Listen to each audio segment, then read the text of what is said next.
Yes, because this one's been a struggle for me The making these follow-up, maps. the follow-up to that one is how to find a location and input the address / how to adjust Yeah. the text of. Is there a way to like the search a place on there, or do I have to? I'll show you. Google Maps. You ready? Right, yeah. Okay. So in my show, and what I would do in your show, I would get this traffic live map. And it's somewhere in the scenes. I have no idea where it is. But if you want to just grab it from my show, do you know how to do that? Mm-hmm. So like if you were to, for example, other workspaces, click on that, go to like Nick's show, and you can click and drag or copy and paste a graphic in there. So if you're like, oh, I really like that graphic you showed, there you go. All right, so in mine, in the main weather, there's a live traffic map. So hit enter. All right, so you get a wide view. You can change this however you want. If you go to scene camera in the beginning, let's say you want to start, right at Tuscaloosa. Let's say there's something in Tuscaloosa, hit selection.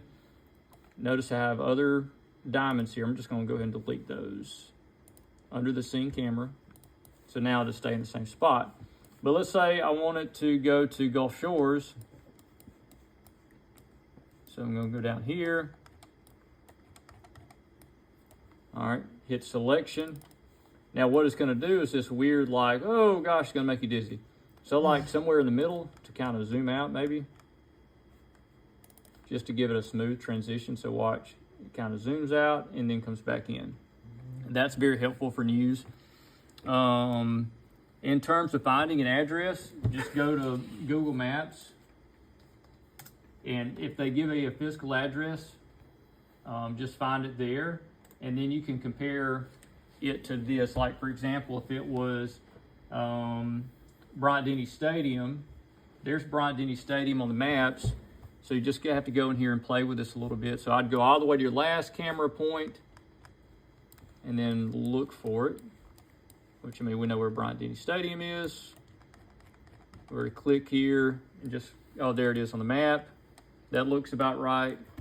Hit selection, and then it's going to zoom in. You can save this. You can play, press play whenever news is ready to record it.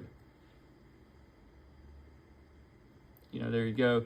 I rarely ever add stuff to it. Like if they want you to add a diamond or something, I rarely do that. Most of the time they don't care. And just, be honest with them, say, hey, I don't really have a lot of time. Can I just zoom into that area? Okay. And that should be totally fine. Because adding the text box and the blue dot really be taking me out sometimes. Well, a lot of times they will, they'll have a CG for that. Oh, okay. But if you want to add something, so when you're zoomed all the way in tight, go to add.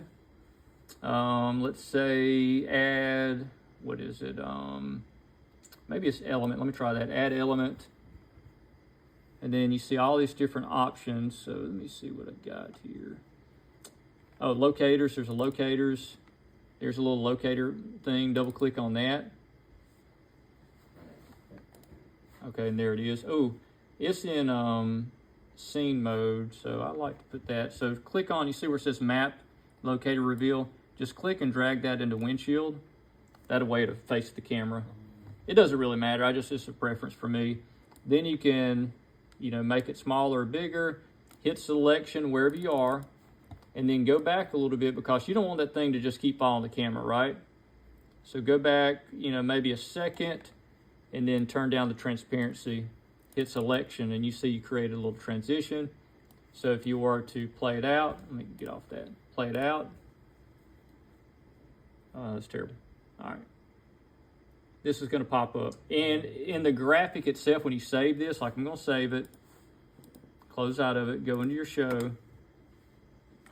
For that locator,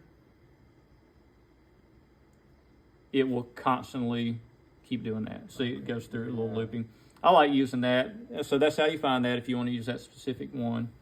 If you want a pause point, y'all know how to create pause points? Mm-hmm. Like, don't go into the graphic itself to make them. Do that in your show. Like, I like to put a pause point at 1 frame because that's at the very beginning frame.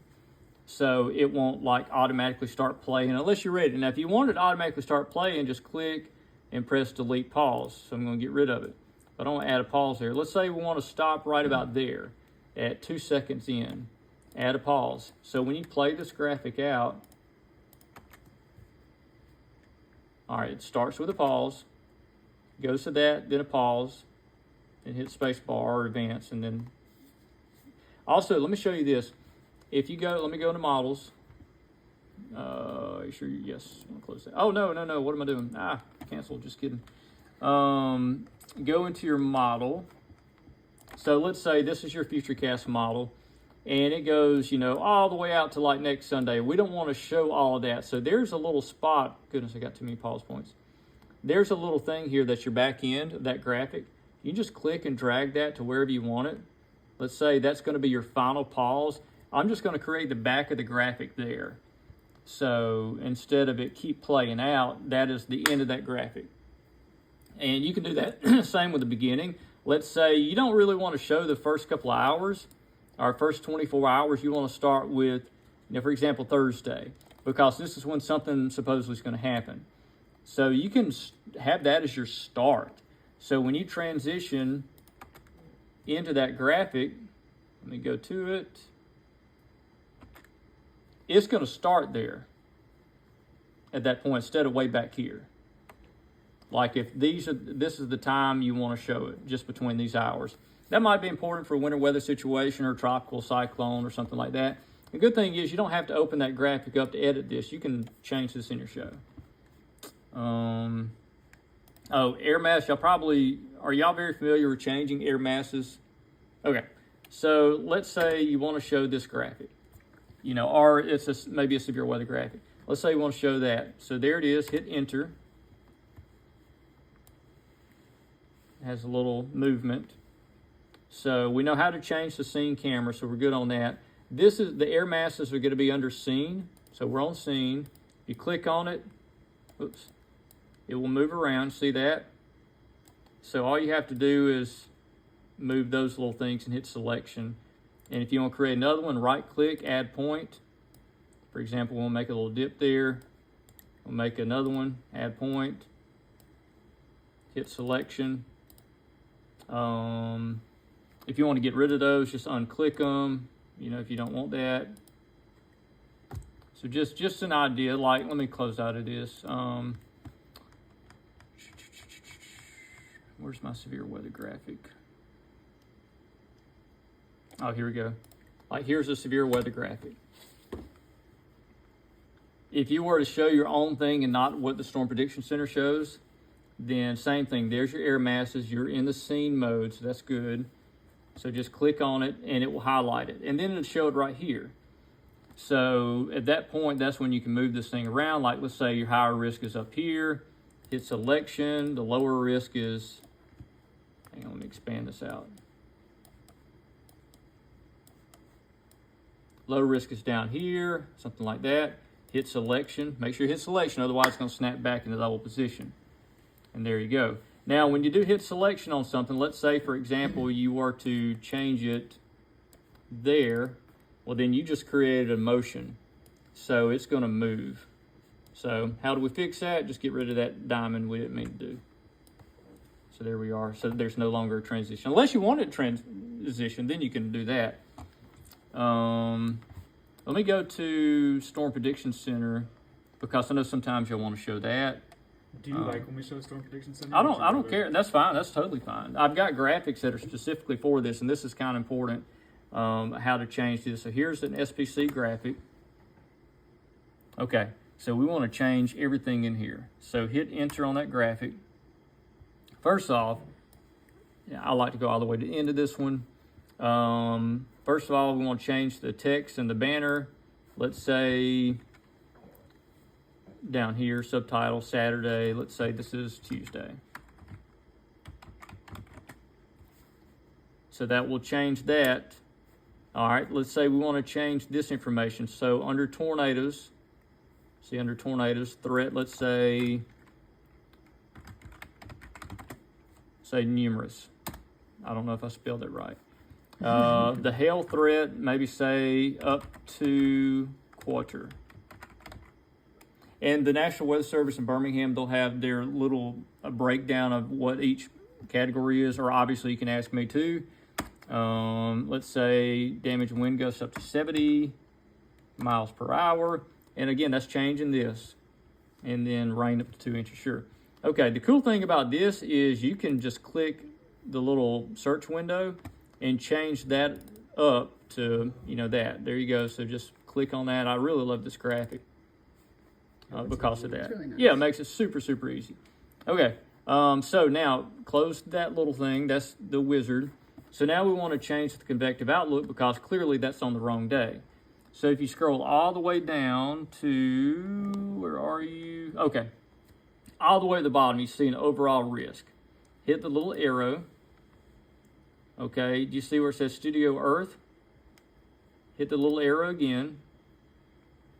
And then scroll all the way down to where you see convective outlooks. Click on that. And then that's where you change your day 1, 2, or 3. Now, it doesn't show if there's like a day 4, 5, and 6 that SPC does. Unfortunately, it does day 1 through 3. So let's change this to day 1. And there's the convective outlook for today. Okay, so you're good. You don't have to hit selection on that. If you wanted to change the colors or if you wanted to turn something off like the enhanced or the slight, you can do that. Highly would recommend not doing that. All right, so now go to windshield on this one, and you can change these. So let's say the risk is 2 p.m. to 5 p.m. Hit enter. On that, you do have to hit selection. Let's make sure we didn't make a weird transition, and we didn't, so that's good. All right, let's change that one to 2 p.m. to 3 p.m. Hit selection. For this one, the last part of this graphic that's important is the tail end of it. In other words, it's moving into that point. So just make sure your line is all the way to the end. If you're accidentally over a couple of frames, then it's going to jump. So, all right. Change the line, same thing. These have like 3 bars, or no, they just have 2 bars on them. So if like there's a line of storms oriented like that, hit selection. Say it's something. And how do you add a line if you need to add All right. another one? Well, there's already lines in there. If you like this one, just click Control-C to copy it, Control-V to paste it, and then use your little arrows to move it. Very simple. And then you can click on the little ball there at the end of it to make it longer or shorter, or to change the position like that, and then hit selection. Gotcha. So there you go. That moves fast, so it's not a major deal. And then, to shrink this up, you can expand it, shrink it, whatever. Probably want to try to keep them the same size. So if you want to be technical, you can go to size, and you see width, height, and depth. So like if I were to expand it like that, you see how those numbers change. Now, I will say this. Let's say if you are using this size part and you only want to change the length of it, you have to break the chain there. This says maintain aspect ratio. So break that chain. Now you can change just the height or just the width. If you don't break that chain, then it's going to change the whole thing, the height and the width at the same time. And then when you're done with that, hit selection and you're good. Just save that graphic, and when you're done, what else? Did I explain that?